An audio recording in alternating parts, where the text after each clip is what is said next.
Hi everyone, मैं Sangeeta expert YouTube अपने channel के ऊपर आप सबका स्वागत करती हूँ।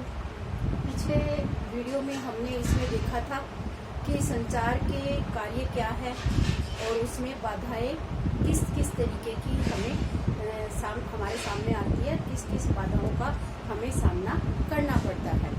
आज के वीडियो का आपका मतलब इस टॉपिक का ये लास्ट टॉपिक बता रखा है कि जो आपका संचार या संप्रेषण आपका टॉपिक है, इसके अंदर श्रव्य और दृश्य सामग्री है, ये क्या है, इसका वर्गीकरण क्या है। मतलब श्रव्य और दृश्य सामग्री जिसका आजकल हर कंपटीशन एग्जाम के अंदर इस टॉपिक को जोड़ रखा है, पूरा टॉपिक जोड़ रखा है ये कि संचार क्या है। इसके साथ ही मैं इसकी प्रश्नोत्तरी भी आपके सामने लेके आऊंगी। पहले हम इस टॉपिक को अध्ययन कर लेते हैं, दृश्य श्रव्य सामग्री का वर्गीकरण। तो ये दृश्य श्रव्य सामग्री का जो वर्गीकरण है हम 3 तरीके से कर सकते हैं। सबसे पहला आपका आता है ये श्रव्य सामग्री है और ये आपकी क्या है, दूसरी दृश्य सामग्री है। दृश्य सामग्री, दृश्य सामग्री के ये 3 पार्ट है, 1, 2 और 3। और ये आपकी क्या है, तीसरा इसका पार्ट है श्रव्य दृश्य सामग्री। यानी इसको 3 वर्गों के अंतर्गत हम देखते हैं। 3 वर्ग है। पहला वर्ग है आपका श्रव्य सामग्री, दूसरा है दृश्य सामग्री और तीसरा है श्रव्य दृश्य सामग्री। सबसे पहले हमें श्रव्य सामग्री के बारे में जानना है। श्रव्य का मतलब क्या होता है, खाली सुनना होता है। यानी वो प्रोजेक्ट जिसके माध्यम से हम क्या करते हैं, या वो शिक्षण विधि के अंतर्गत ही ये टॉपिक आता है आपका। शिक्षण विधि के अंतर्गत कौन कौन से आप श्रव्य दृश्य साधनों का उपयोग करते हैं। तो ये शिक्षण के ही पार्ट है कि हम अपने शिक्षण को एक कौशलपूर्ण शिक्षण प्रशिक्षण करने के लिए किन किन चीजों का हम यूज करते हैं। तो ये उसी से ही संबंधित आपका ये टॉपिक है। तो इसमें पहला आता है श्रव्य सामग्री, यानी कौन सी श्रव्य मतलब सुनने वाली सामग्रियां जिनका हम अपने शिक्षण कार्य के लिए प्रयोग करते हैं। हमारे शिक्षण को और अधिक सुंदर, आकर्षक, अच्छा बनाने के लिए हम क्या करते हैं, श्रव्य साधनों का उपयोग करते हैं। इस श्रव्य साधनों का मतलब है खाली सुनना, जिनको हम खाली क्या कर सकते हैं, सुनकर काम में लेते हैं। दिखाई नहीं देता हमें, क्या करते हैं, खाली सुनते हैं। जैसे रेडियो है।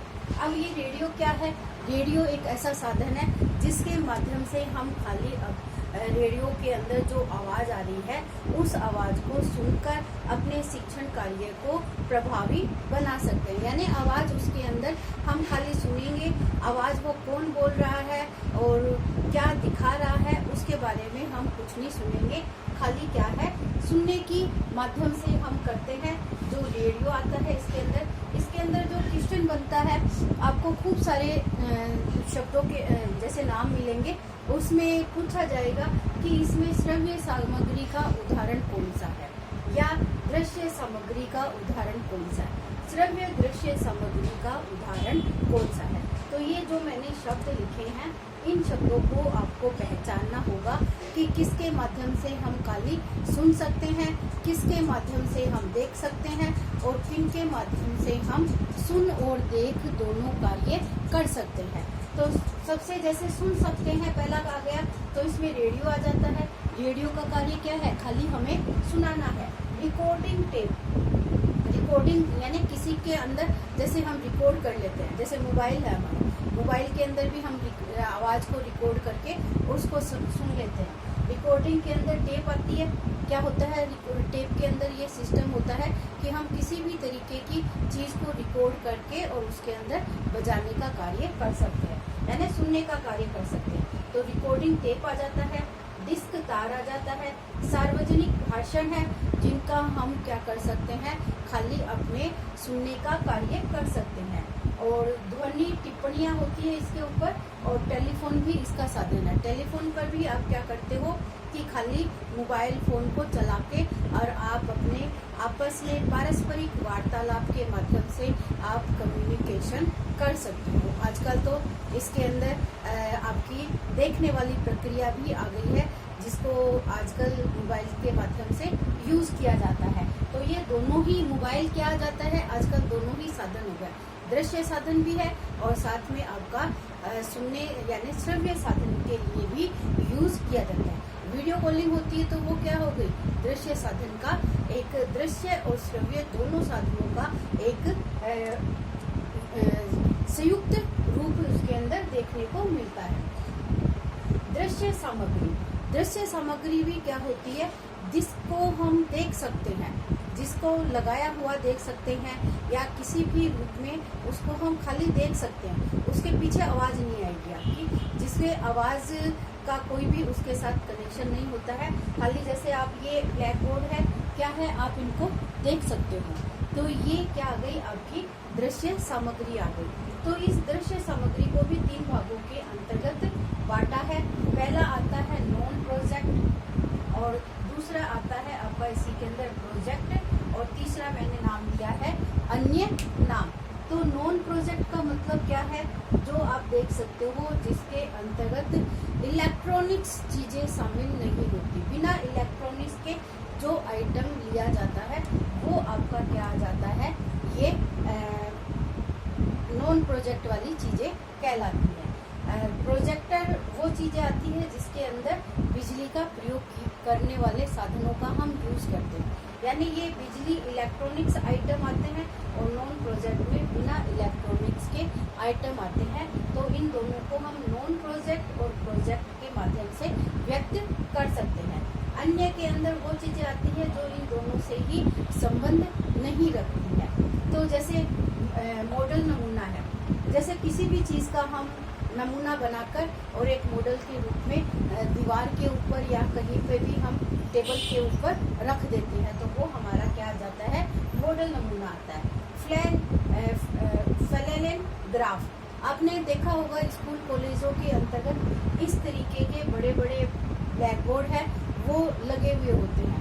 उस ब्लैक बोर्ड के ऊपर कोई भी डार्क कलर का फ्लैनेल का जो कपड़ा लगा हुआ होता है, उस कपड़े में हम अपनी किसी भी तरीके की, जैसे इस तरीके की, जैसे ये कोई फोटो है या कुछ भी है, तो उसको हम उस फ्लैनेल की सहायता से इस तरीके से लगाकर उसको शो कर देते हैं।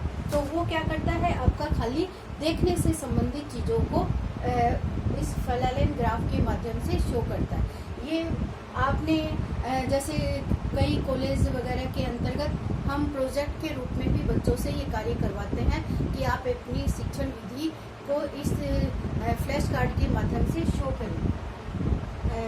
एक आता है जैसे फ्लैश कार्ड है।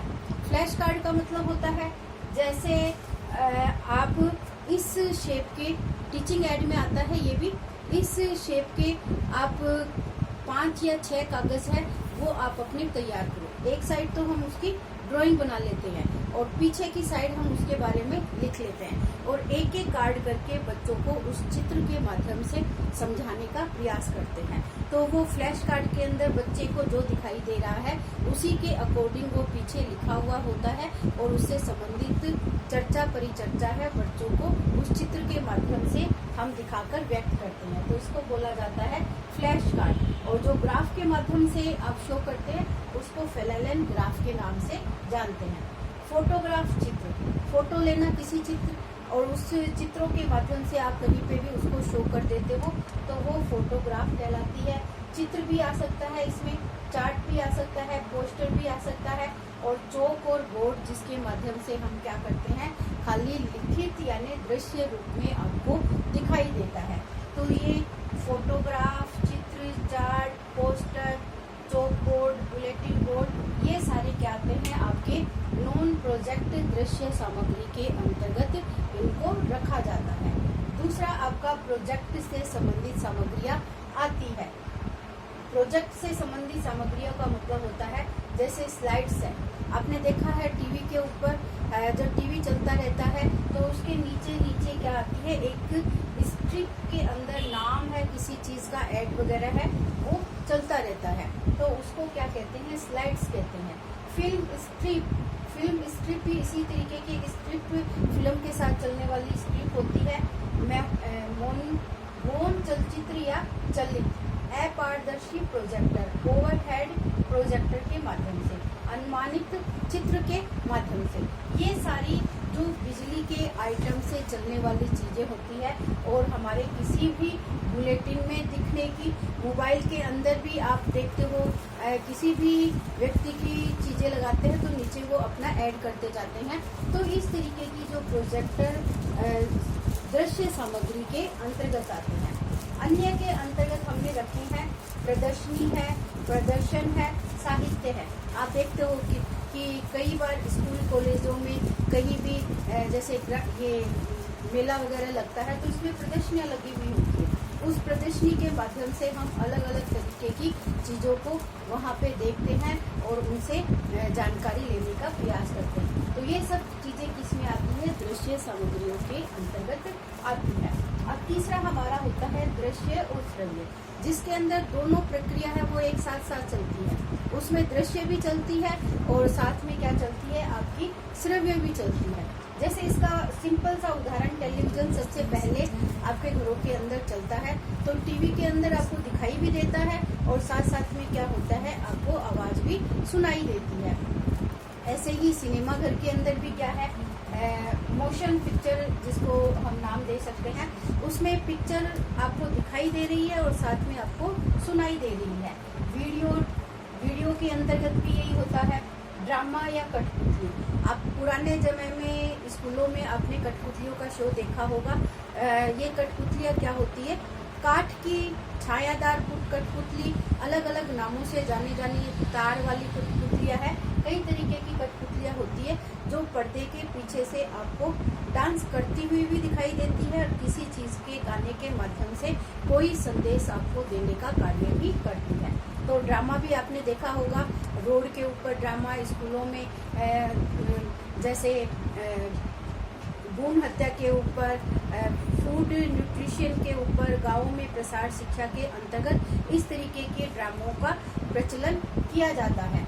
लोक गीत और लोक नृत्य दोनों ही ये दृश्य और श्रव्य सामग्री के अंतर्गत आते हैं, जिसके माध्यम से लोकगीतों में भी किसी लोक, जैसे देवता के बारे में वो गीत है तो उस देवता के बारे में उस गीत में पूरी परिचर्चा आती है।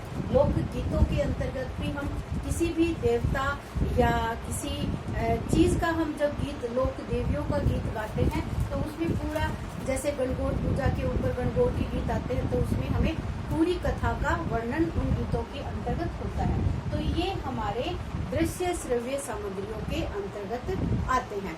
तो ये टॉपिक आपका बहुत ही इम्पोर्टेंट है। इसमें से प्रश्न 1 या 2 आने निर्धारित होते हैं और इसमें पूछने का तरीका यही होता है कि ये दृश्य श्रव्य सामग्रियों का उदाहरण कौन सा है, और या इसके अंतर्गत श्रव्य सामग्री का उदाहरण क्या है या दृश्य सामग्री का उदाहरण क्या है।